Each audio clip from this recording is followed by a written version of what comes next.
The incident. Marcus Thompson stood in the first-class cabin of Flight 2317, his tall frame perfectly still as he observed the flight attendant's behavior.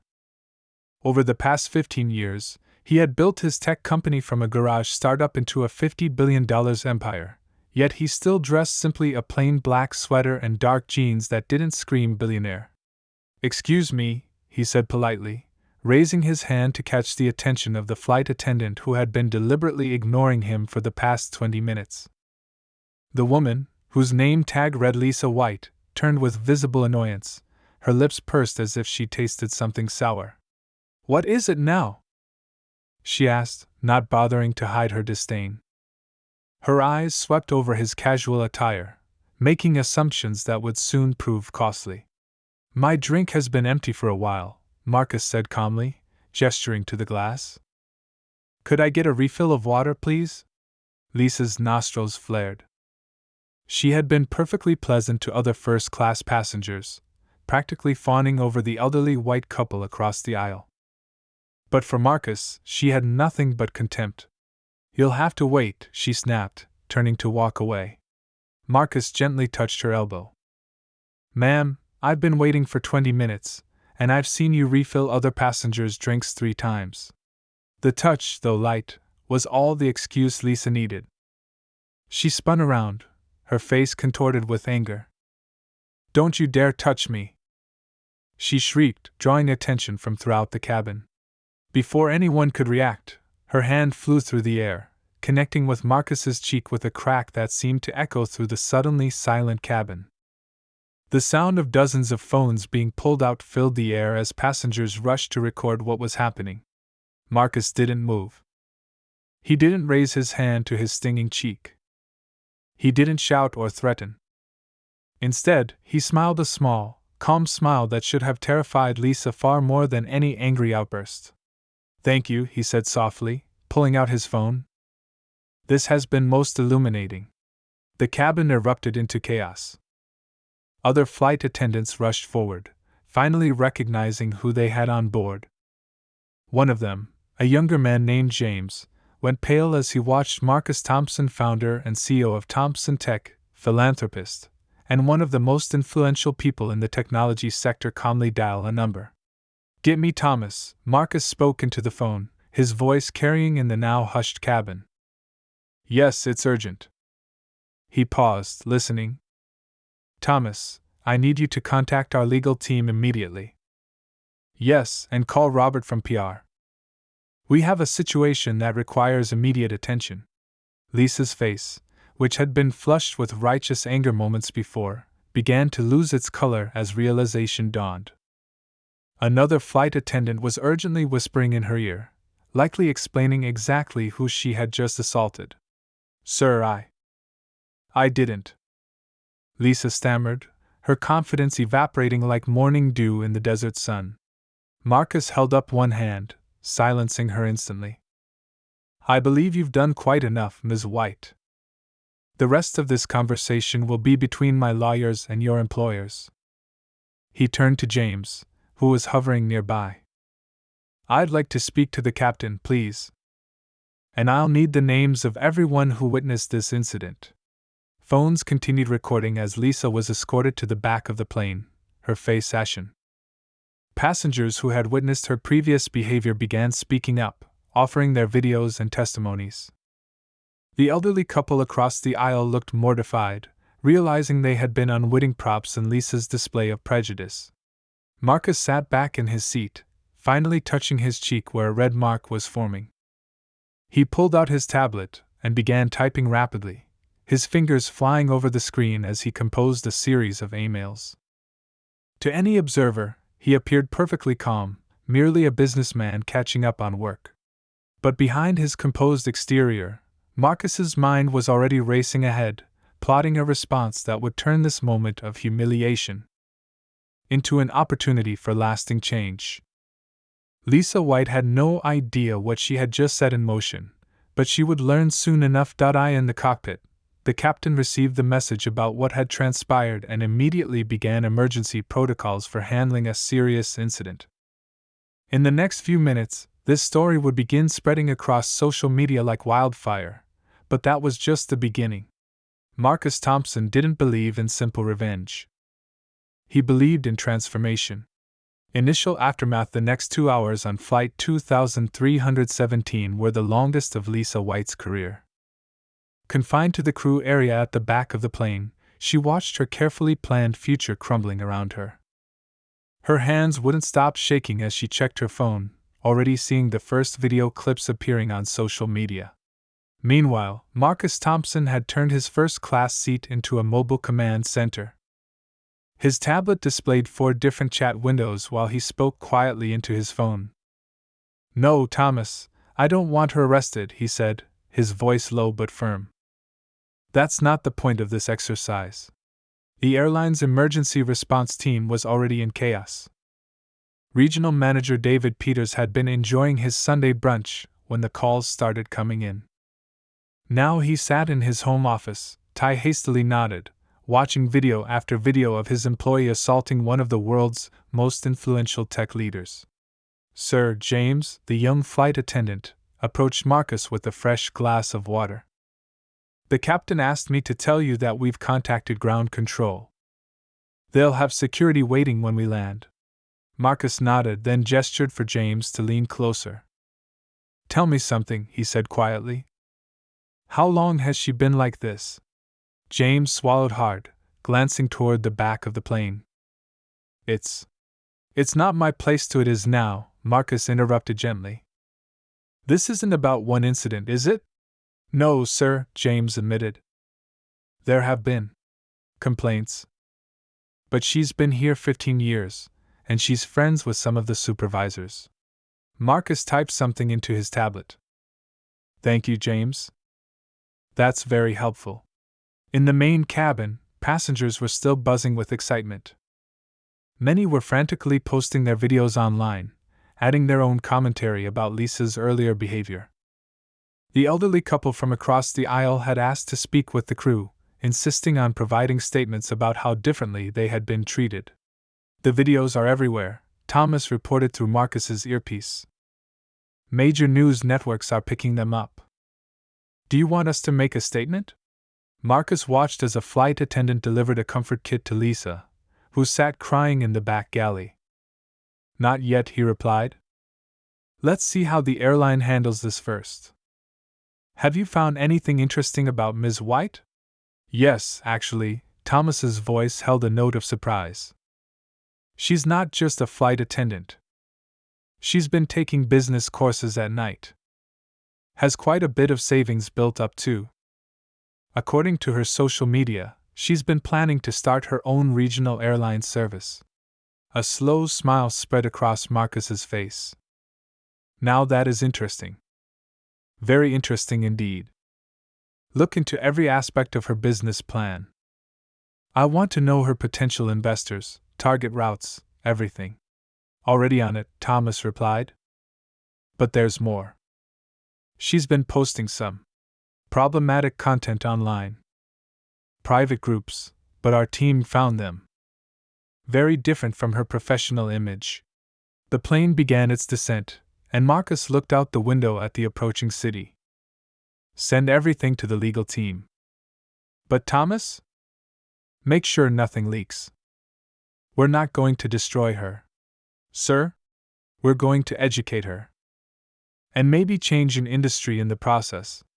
As the plane touched down, Lisa felt her phone vibrate. It was an email from airline management, requesting her presence at an emergency meeting. Through the galley curtain, she could see security personnel waiting at the gate.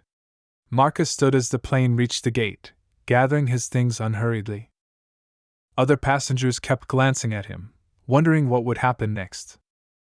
But instead of the explosive confrontation they expected, he simply walked to the front of the plane and waited. As Lisa was escorted off by security, Marcus pulled out his phone one last time. "Thomas? Start buying shares in Spencer Regional Airways." "Yes, that small airline in Lisa's hometown. Buy everything you can get." The captain came out to personally apologize to Marcus, but the billionaire waved it off. No need, he said, loud enough for others to hear. This isn't about one person or one airline. This is about something much bigger. As he walked through the terminal, Marcus could already see people pointing and whispering. His phone was flooded with messages from news outlets seeking comment. But he just smiled, knowing that while everyone expected a story about revenge, he was about to give them something very different. Lisa White had wanted to change the airline industry. She was about to get her wish, just not in the way she had imagined. The setup 3 days after the incident, Lisa White sat in her small apartment, staring at her laptop screen in disbelief. Her hands trembled as she refreshed her email for the 100th time. The message from Spencer Regional Airways remained the same: her investment proposal had been rejected. This made no sense. She had spent 5 years saving every penny, building her business plan, and making connections. Spencer Regional Airways had been the perfect target for her ambitions, a small, struggling airline that needed fresh investment and leadership. Last month, they had practically begged her to join their board of investors. Now they wouldn't even take her calls.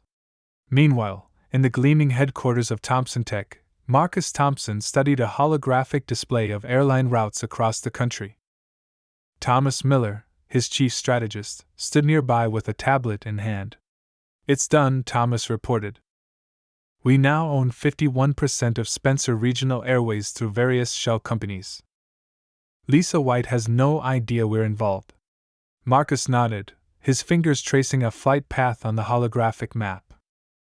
"And her loan applications?" "All rejected," Thomas confirmed. Every bank in the region suddenly found issues with her business proposal. The last one cited current social media concerns as a factor. The viral videos had done their work. While Marcus had never released a statement, the court of public opinion had rendered its verdict. Lisa's carefully curated professional image lay in ruins, her social media history exposed, her career in aviation effectively over. But Marcus wasn't finished. Not by a long shot. "Show me her finances," he requested, and Thomas pulled up another screen. Lisa's life savings, carefully accumulated over 15 years of work, sat in accounts earmarked for her airline dreams. Everything she owned was tied to this failed plan. "Sir," Thomas hesitated, "are you sure about this approach?" "We could simply sue her, make an example." Marcus held up his hand. "This isn't about punishment, Thomas. Watch and learn." He pressed a button on his desk, and a video call connected to the board of Spencer Regional Airways. The nervous faces of elderly board members filled the screen, all aware that their company's fate now rested in the hands of an unexpected new majority shareholder. "Gentlemen," Marcus smiled, "let's discuss the future of regional aviation." Across town, Lisa received another email. This one was from her bank, announcing that her business account had been flagged for review. Her stomach churned as she realized that every carefully laid plan was unraveling. She thought back to that moment on the plane, replaying it in her mind.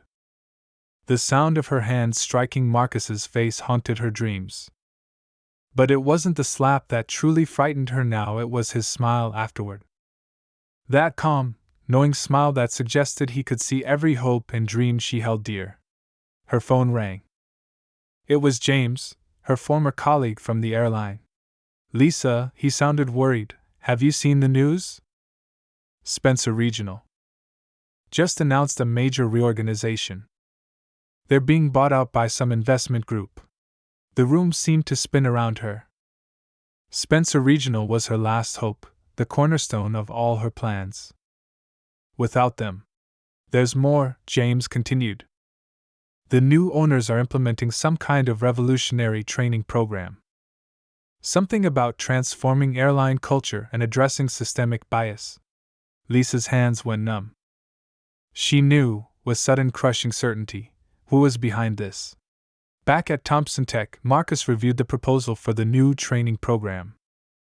It would be comprehensive, addressing not just obvious prejudice but the subtle biases that plague the industry. And at its heart would be a case study, a story about a flight attendant whose actions sparked an industry-wide revolution. "Send Ms. White an invitation," he told Thomas. Not to the airline, to the training program. As a participant? Thomas asked, confused. Marcus smiled, that same calm smile from the plane. No. As our primary case study. Let's see if she's ready to learn what I'm really trying to teach her. The pieces were in place. Phase 1 of Marcus's plan was complete. Now it was time to show Lisa White and the entire aviation industry what real change looked like. The first strike, 1 week after the incident, Lisa White stood in front of Spencer Regional Airways headquarters, clutching a folder of documents. The morning sun cast long shadows across the parking lot as she gathered her courage. This was her last chance to save her dreams. The security guard at the front desk looked up as she approached. "I'm sorry, Ms. White, but you've been removed from the approved visitors list." "But I have an appointment," Lisa protested, pulling out an email confirmation. "With Mr. Rogers from the board." The guard checked his computer and shook his head. "Mr. Rogers no longer works here. The entire board was replaced yesterday." Lisa's legs felt weak. She stumbled to a nearby bench, pulling out her phone to check the news. The headlines confirmed her worst fears: Spencer Regional Airways announces complete management overhaul. Meanwhile, in Thompson Tech's executive boardroom, Marcus Thompson watched a live feed of Spencer Regional's lobby. Thomas stood beside him, updating him on their progress. "The transition is complete," Thomas reported. "We've replaced the entire leadership team. The new CEO starts today, Mrs. Janet Baker, former head of airline safety at major carriers. 20 years of experience in implementing diversity programs." Marcus nodded, his eyes still on the screen showing Lisa. "And the regulatory changes?" "Already in motion. Our lobbyists have convinced the State Transportation Board to implement stricter requirements for new airline startups. Safety standards, financial reserves, diversity policies, everything Lisa's business plan can meet." On another screen, Lisa's financial records scrolled past. Her savings were still intact, but now worthless for her original purpose. Every path she had carefully planned was being systematically blocked. "Sir," Thomas hesitated, "she's tried calling your office 12 times this morning." "I know." Marcus pulled up another screen showing Lisa's desperate voicemails. "She's starting to understand, but she hasn't learned the real lesson yet." Back at Spencer Regional, Lisa made one last attempt. She approached a young woman in a business suit leaving the building. "Excuse me," Lisa called out. "I'm an investor." I was going to be an investor." "Could you tell me what's happening?" The woman turned, her expression professional but cold. "Are you Ms. White? The flight attendant from the video?" Lisa's heart sank. "Yes, but then you should know that our new ethics policy specifically prohibits any business dealings with individuals who have demonstrated discriminatory behavior." The woman's voice was firm. "Good day, Ms. White." In her car, Lisa finally broke down. Years of work, planning, and saving all gone in a week. Her phone buzzed with another email. Her bank was closing her business account due to compliance concerns. At Thompson Tech, Marcus reviewed the final phase of his plan. "Show me the training program details." Thomas pulled up a presentation. "We're calling it Aviation Excellence Through Equality. It's a comprehensive program that will be mandatory for all Spencer Regional employees. We're also offering it to other airlines." "And the case study?" "Ready to go. We've compiled all the videos, social media posts, and witness statements. It's quite powerful." Marcus studied the material. "Send her the invitation tomorrow. Make sure she understands that attending is her only option if she wants to stay in aviation." Thomas looked uncertain. "Do you think she'll come?" "She will," Marcus said confidently. "Because despite everything, she still doesn't understand what I'm really doing."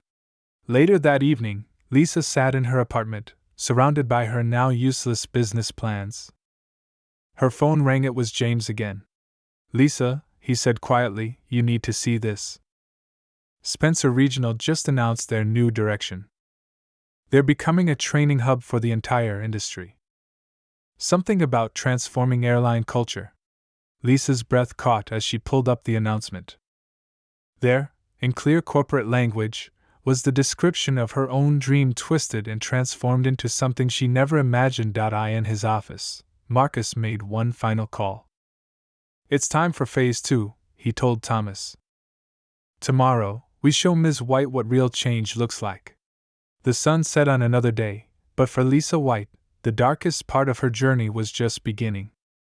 And Marcus Thompson was about to teach her the most expensive lesson of her life. The fallout 2 weeks after the incident, Lisa White sat in a sterile conference room at the airline's headquarters.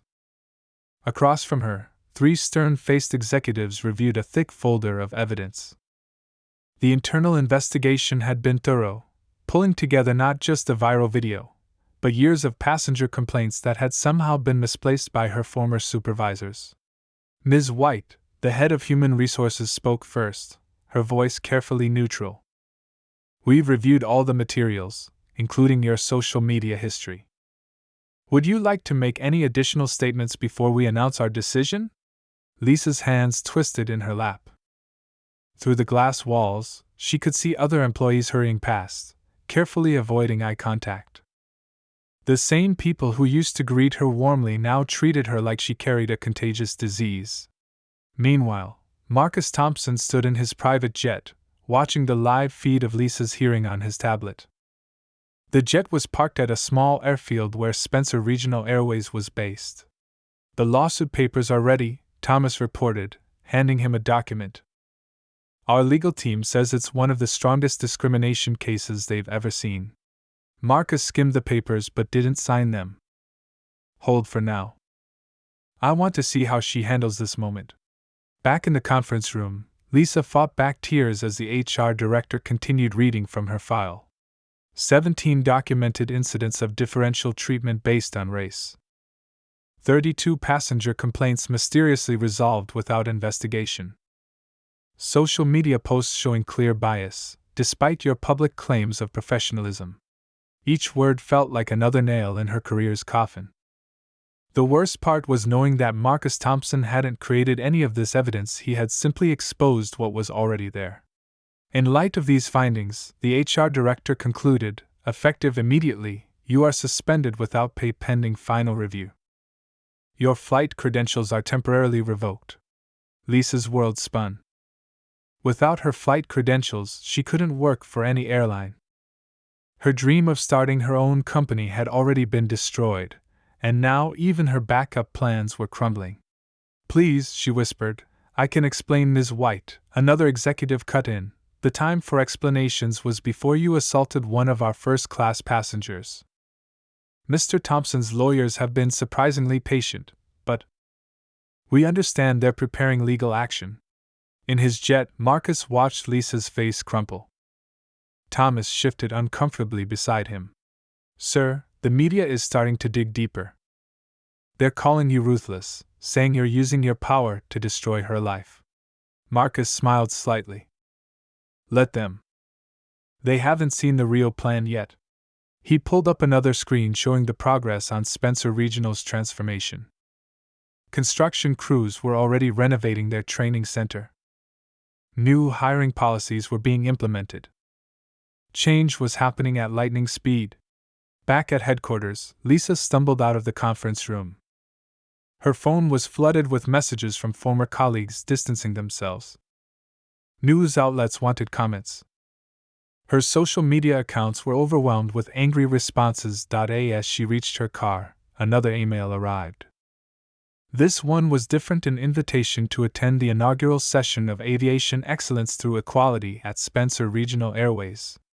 The sender's name made her blood run cold, Thomas Miller, Chief Strategist, Thompson Tech. In his jet, Marcus finally signed a document, but it wasn't the lawsuit. It was approval for the next phase of his plan.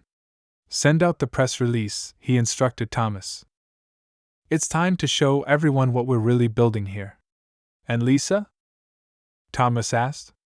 Marcus watched through the jet's window as Lisa sat in her car, reading the invitation on her phone. she'll come. Because now she has no choice but to learn. The sun was setting over the airfield, casting long shadows across the runway. In her car, Lisa made a decision that would change not just her life, but the entire industry. She clicked accept on the invitation. Marcus's plan was working perfectly. But nobody, not even Thomas, knew the full scope of what was coming next. The revelation: the Spencer Regional Airways Training Center looked nothing like Lisa remembered. Gone were the old posters and outdated equipment. Instead, she walked into a state-of-the-art facility with interactive displays and modern technology everywhere. She clutched her visitor's badge, standing awkwardly in a room full of airline executives and industry leaders. Everyone was here for the first Aviation Excellence Through Equality training session, and she couldn't help noticing she was the only former flight attendant present. "Welcome, everyone," a powerful voice filled the room. Lisa's heart stopped as Marcus Thompson himself walked onto the stage.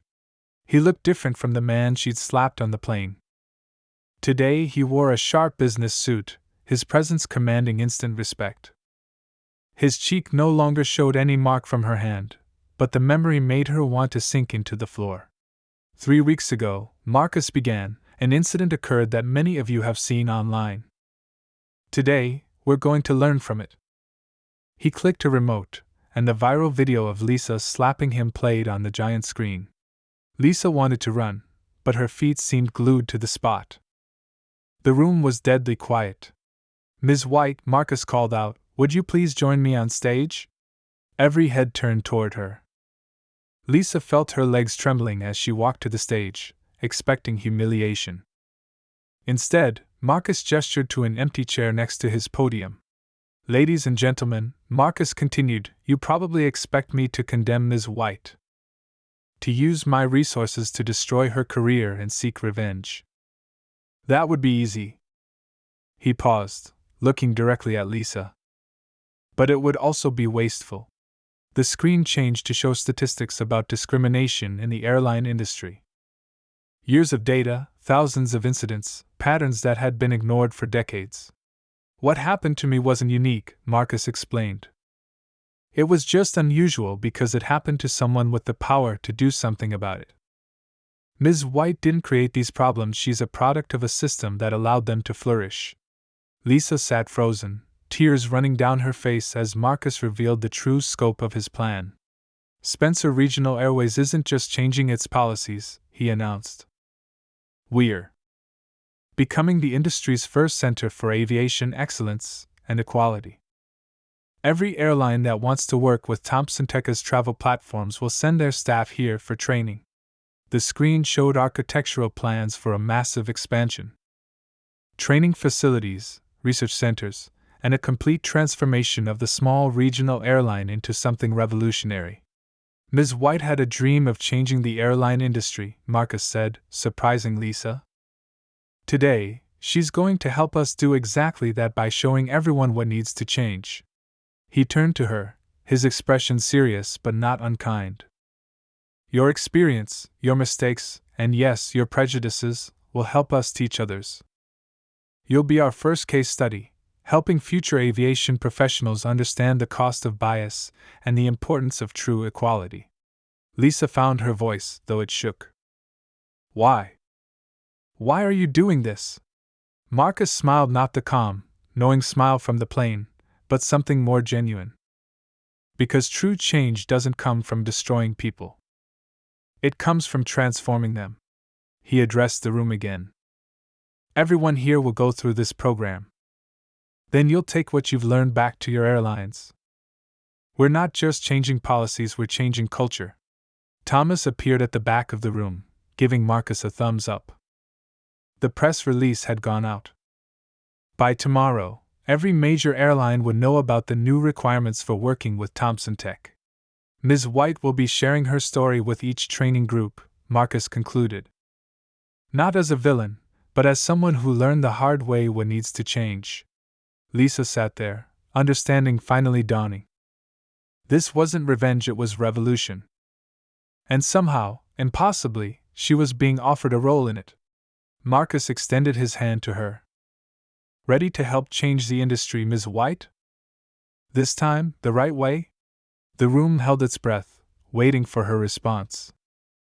In that moment, Lisa saw her future reshape itself into something she never expected. She reached for his hand. The twist 6 months had passed since the infamous slap that changed the airline industry. The Spencer Regional Airways Training Center, now known as the Aviation Equality Institute, hummed with activity. In one of its modern lecture halls, Lisa White stood before a group of airline executives, her hands steady as she pointed to presentation slides. "And that's when I hit him," she said, the video playing behind her. "I thought I was defending myself. In reality, I was defending my prejudices." The audience sat in rapt attention. These weren't just low-level managers, CEOs, and board members from major airlines filled the room. In the back, Marcus Thompson watched quietly, nodding in approval.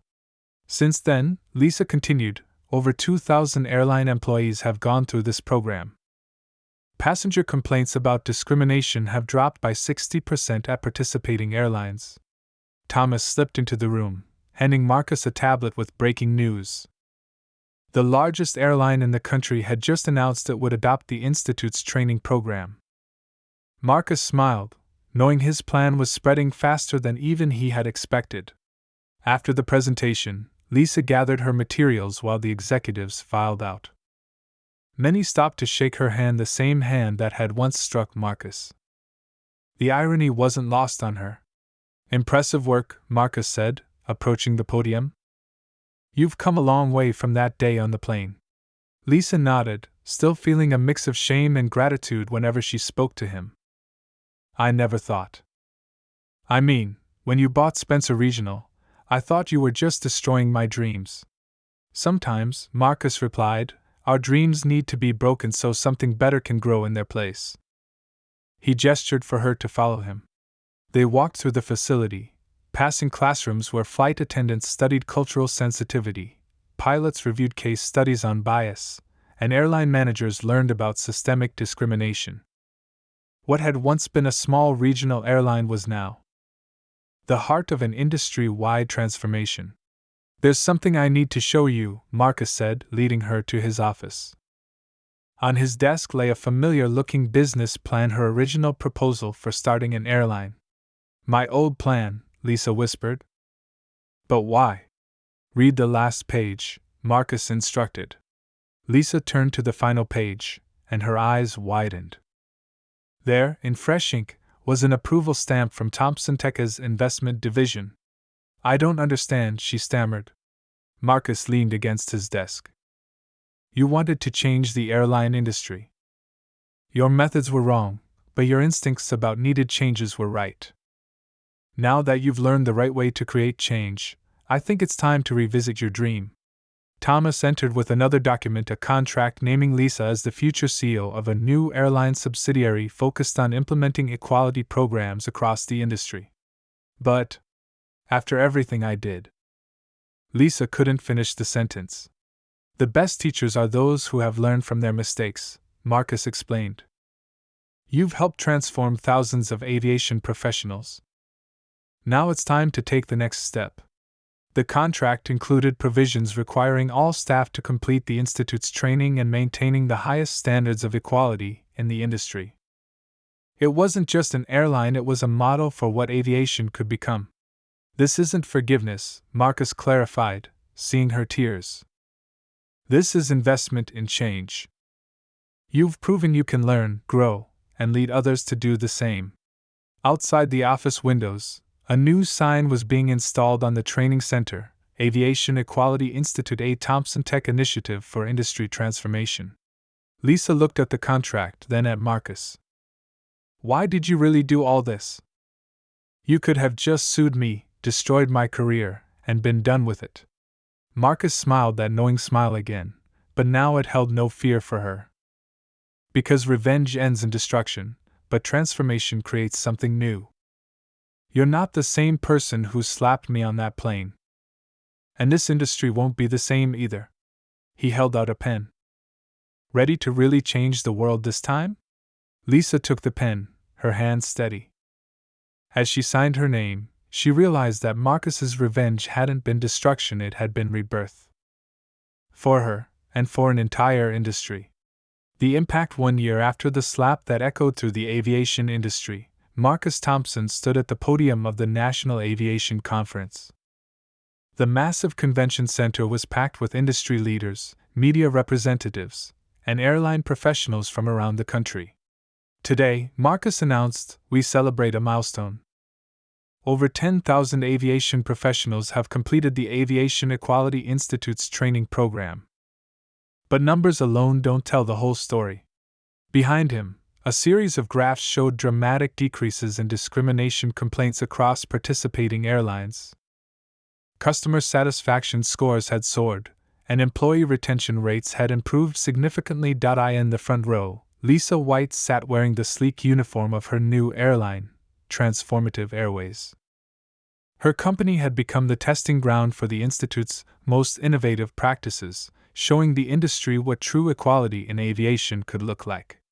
But perhaps, Marcus continued, the most powerful testimony should come from someone who lived this transformation. Lisa? She walked to the podium, her steps confident. The audience stirred, many recognized her from the viral video, but now she was something else entirely. A year ago, Lisa began, I was the face of everything wrong with our industry. Today, I lead an airline that's helping fix those problems. She paused, looking at the gathered crowd. And believe me, no one is more surprised about that than I am. Laughter rippled through the audience. In the back of the hall, Thomas checked his tablet, showing Marcus the latest numbers. Transformative Airways had just been voted the best employer in regional aviation, with the highest diversity scores in the industry. Our training program doesn't just teach people what not to do, Lisa explained. It helps them understand why they think the way they think, and how to think differently. We don't shame people for their biases, we show them a better way. The screens showed testimonials from airline employees who had gone through the program. Flight attendants, pilots, ground crew, and executives all sharing how their perspectives had changed. Marcus returned to the podium. Last month, the Federal Aviation Administration announced new guidelines for cultural competency in aviation. These guidelines were based on our program's results. The audience broke into applause. In just 1 year, what had started as a response to a single act of discrimination had grown into a movement that was reshaping the entire industry. But we're not done, Marcus continued. Today, I'm announcing the expansion of the Aviation Equality Institute. We're opening 3 new training centers across the country. Lisa watched from her seat as Marcus unveiled the plans. She remembered sitting in her car that day, thinking her life was over. Instead, it had been transformed into something she never imagined possible. After the presentation, at a small reception, Lisa approached Marcus. I never properly thanked you, she said quietly. For what? Marcus asked, sipping his water. For using your mistake to create industry-wide change? That was just good business sense. No, Lisa smiled. For seeing something in me that I didn't see in myself. For showing me that change is possible, even when you think you're too set in your ways. Thomas joined them, carrying more statistics. The stock price of airlines that implemented our program is up 15% on average. Turns out equality is good for business.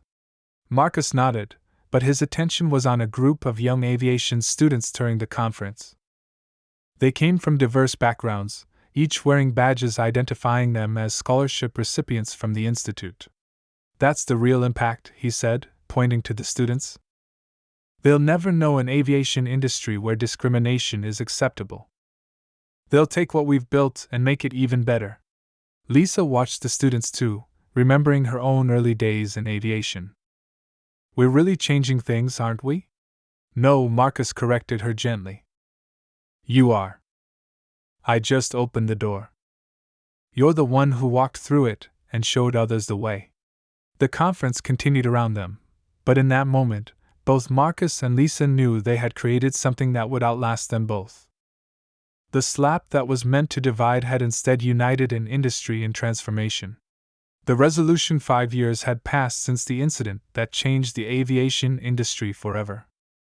The main auditorium of the Aviation Equality Institute was packed for its annual graduation ceremony. On stage, Marcus Thompson stood beside Lisa White, watching as hundreds of aviation professionals received their certification. When I started this, Marcus addressed the audience, people said it was just revenge wrapped in corporate philanthropy. They were wrong. This was always about transformation. The graduates represented every major airline in the country. Among them sat pilots, flight attendants, ground crew, and executives, all part of the new wave of aviation professionals trained in equality and respect. Lisa stepped forward to the podium.